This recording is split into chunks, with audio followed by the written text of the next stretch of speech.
Player housing is one of those things where if you haven't played a game where player housing has been done right, it's probably something you never think about. But if you're like me and you played Star Wars Galaxies back in the day where you could have entire player-run cities where you vote on who's going to be the mayor, where you can grant zoning rights, where only players that you want to have houses in your city can have houses in your city, and set up vendors, shops, whatever you want to call them as well. There are other housing systems that have been done really well as well. WildStar, rest in peace, but still was actually pretty good. World of Warcraft kind of had a crack at this, didn't they, back in Warlords of Draenor with Garrisons, where Garrisons was either received really well by some people or other people absolutely hated it. I didn't mind it for what it was. It wasn't a housing system, it was a garrison system. It was slightly different. But big shout out to Herlahos, I really hope I'm saying your name right, who I spoke to on Discord recently and has gave me full permission to share this with you, so be sure to go and give him a follow over on Twitter. But he's a game designer and he's also a guide writer on Wowhead. So what he's done is put together a full concept for World of Warcraft player housing. When we go through this, you're going to straight away notice that it does seem like it's tailored for retail, as you would expect, because if they're going to add a big housing system like this, it would more than likely go into retail, let's be honest. But there's no reason why it couldn't go into Classic as well, if it done well in retail, which I'm sure it would do phenomenally. So it's quite a long presentation. We might not spend too much time on some of the initial slides where it's actually more or less looking at the background of player housing in different games, but we will still glance over it. So Herlahos, thank you for that, my man. I look forward to diving into this with all of you right now. Oh, first, be sure to like and subscribe, and I probably suppose I should really shout out you guys. Before we get any further, just want to say a quick thank you to all you guys who have either joined as Patreons, because there are patrons now, so thank you guys, and to everybody in the scrolling banner below who has joined the channel as a member. More on how you can support the channel at the end of the video. So again, this is fan concept. This is not an official Blizzard document. It's made by Herlahos, and it's a housing feature concept. And trust me, stick around, because some of this is absolutely fantastic. Well, I mean, all of it's fantastic, but some of these slides you're going to be amazed at. The introduction. So what is housing? In video games, especially in RPGs and MMORPGs, housing is a secondary feature that allows players to build their own house and decorate it with various elements. One of the first games, excluding construction games, to have implemented a housing feature is the MMORPG Ultima Online, released in 1997. Wow, was it that long ago? And World of Warcraft haven't done it? I don't know. Today, the concept of housing has evolved a lot, and with technical progress, it now allows players to give free rein to their imagination. Housing then became a feature eagerly awaited by players in MMORPGs. So World of Warcraft is one of the most influential games in the video game industry. For nearly 15 years, World of Warcraft dominated the MMORPG market. Despite its size, WoW is to date one of the only MMORPGs that does not have a housing feature. The game contains more than 100 beautiful zones, each having its own unique design and environment. We have mountains, deserts, forest meadows, swamps, volcanoes, corrupted woods, a pirate bay, medieval towns, a flying city, underwater zones, and many others inspired by China, Northern Europe, Africa, etc.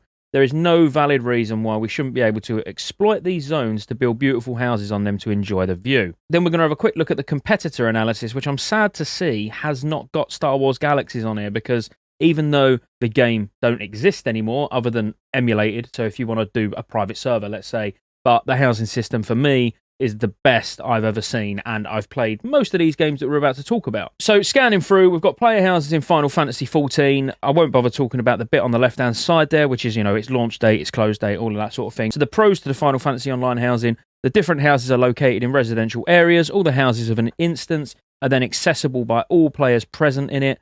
A lot of decorations, purchasable with soft currency or craftables.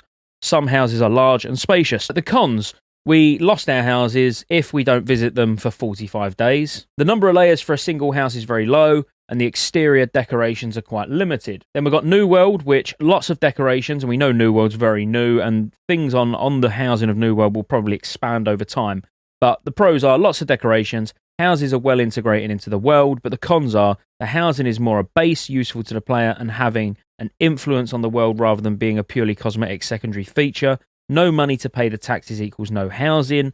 Decorations have to be crafted. It costs many resources for a single basic furniture, and we can't interact with decorations. I am quite a firm believer of not necessarily the tax system that's in New World, but having some sort of upkeep for your house, because let's face it, your house that you're in now watching this video, or you might be on a train or something, but if you're in a house watching this video, you do have to pay things for it. So Star Wars Galaxies, you paid credits, maintenance it was called housing maintenance, that would just keep your house up and running, basically. So I do think there should be some weekly expenditure to keep your house alive or keep your house constructed. However, whatever happens, does it get repossessed and sold to another player or whatever, however that goes. But having a little bit of something to have to put in. Also, you've got to remember, in a World of Warcraft economy where it's so inflated, there's just so much gold, people will spend hundreds of thousands of gold, if not millions in retail on mounts. Having somewhere, do you dump some of this gold? I don't know, could be a good thing for the economy. Then we've got Black Desert Online. Houses are well integrated into the cities. We can have many houses at a time, and there's lots of decorations. Whereas the cons are, most of them can only be purchased in hard currency. Basic houses are very small. We can't buy houses, only rent them. And the editing mode isn't very ergonomic. Can't comment too much on Black Desert Online, only played it a little bit, never had a house. Elder Scrolls has got an unlimited number of houses at a time, different sizes of houses for all budgets, and a good preview system for decorations. The cons are limited number of decorations at a time, editing mode is not very ergonomic. But Elder Scrolls Online has been going for quite a while, and I'm pretty sure it weren't far off of the initial launch where it had houses. Been a while since I played ESO as well, to be fair. Free Realms is one I've never heard about, but it released in 2009. I would have been well into my World of Warcraft swing by this. But a vast choice of plots and houses, so deserts, forest, beach, houses, manors, etc. Plenty of rooms, plots are vast and houses are immense. Very wide choice of decorations. Activity and mini-games accessible via certain decorations, that's interesting. Good editing mode. Unlimited number of houses and plots. Now, the cons are most of the houses, plots, and decorations are only buyable in hard currency. Rating system is too punitive, so editing a house looks like it makes it lose all of its rates. OOB are kind of fun, but not reproduce for Blizzard's game. Not sure what that means. So Arcade Unchained, many houses and decorations, large community aspect in residential zones. Cons, weekly taxes leaving the game more than 2 weeks equals losing your houses. No dedicated editing mode and limited number of decorations per house. Club Penguin, again, not one I'm familiar with, but it shut down in 2017 apparently. Vast choice of themed igloos and plots. A lot of various decorations. Igloos are rather spacious. A new catalogue of exclusive decorations every month.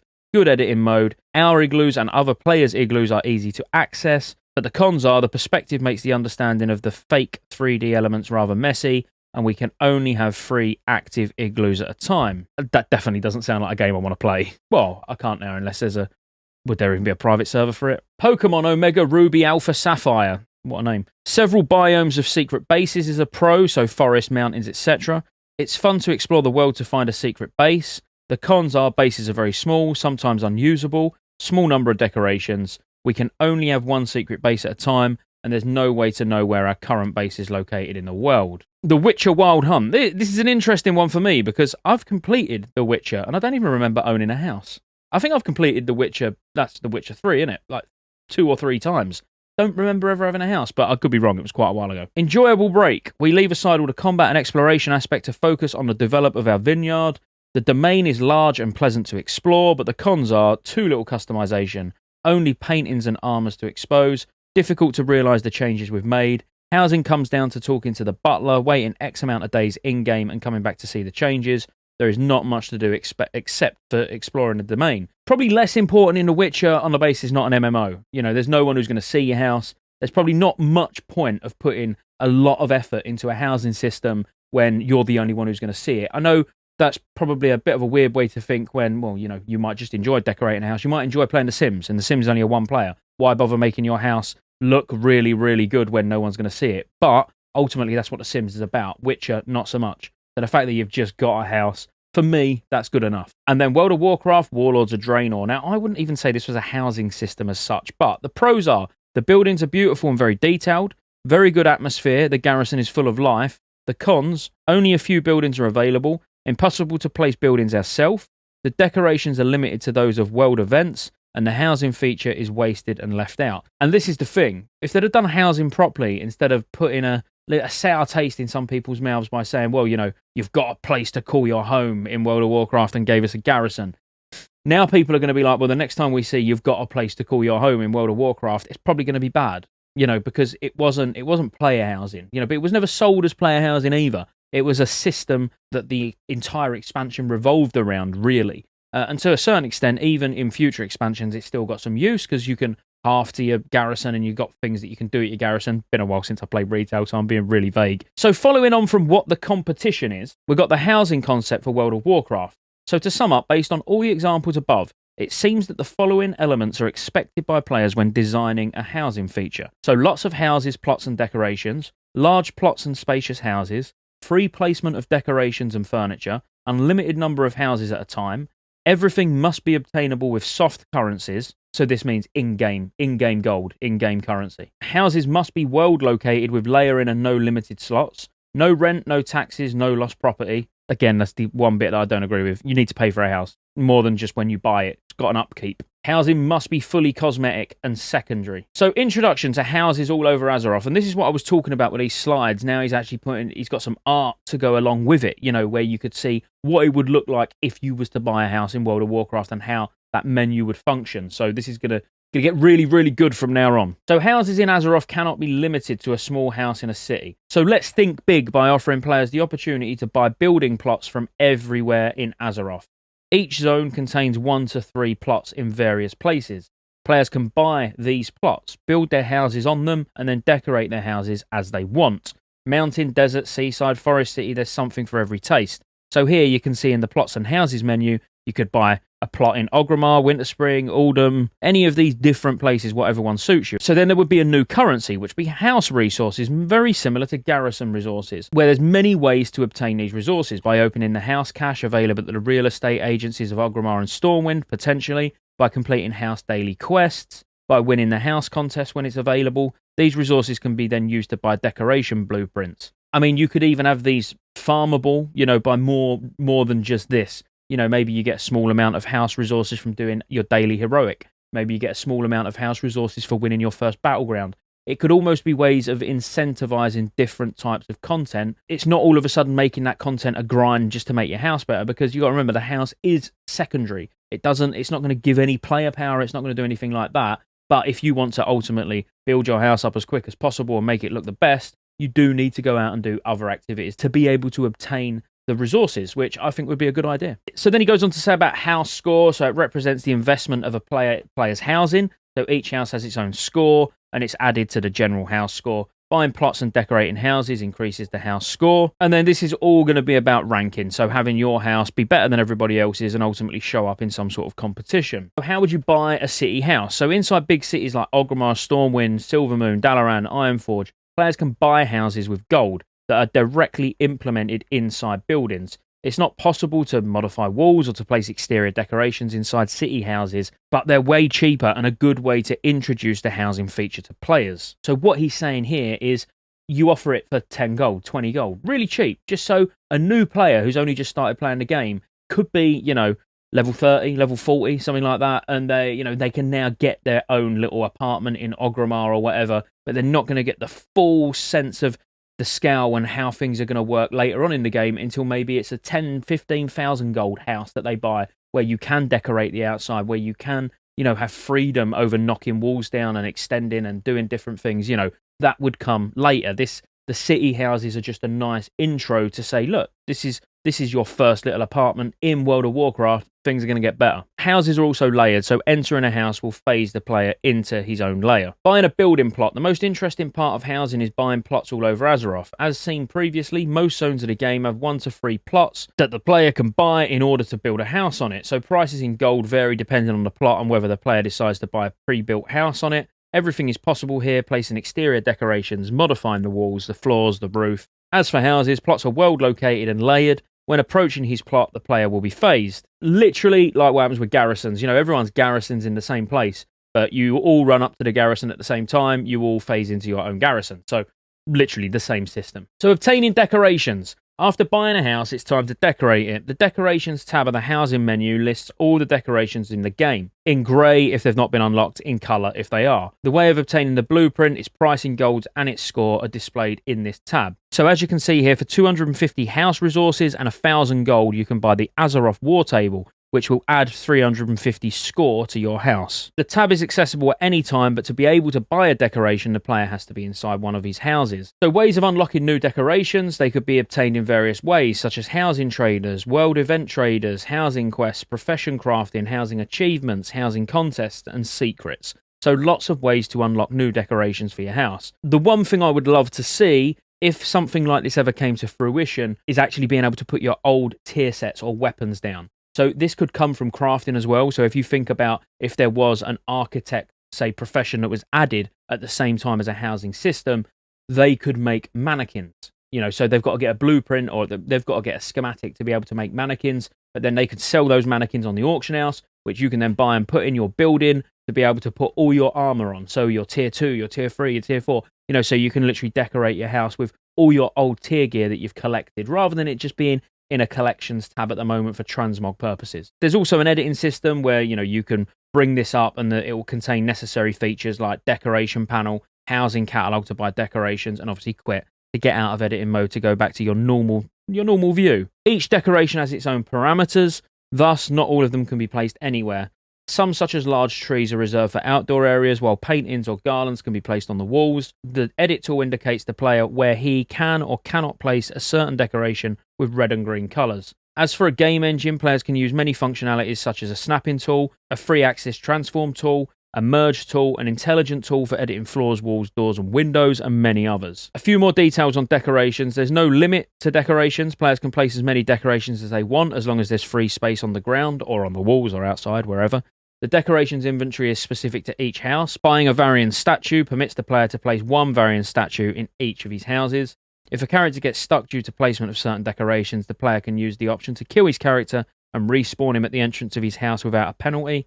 And some decorations can be interactable and start a sound and animation, but no gameplay. So how do you access your house? Fairly important. You don't want to buy a house and not have any doors. So obviously, in order to keep a certain consistency and not destroy the exploration aspect by offering unlimited travels between houses, and therefore between different zones of the game, players only have two ways of joining their house.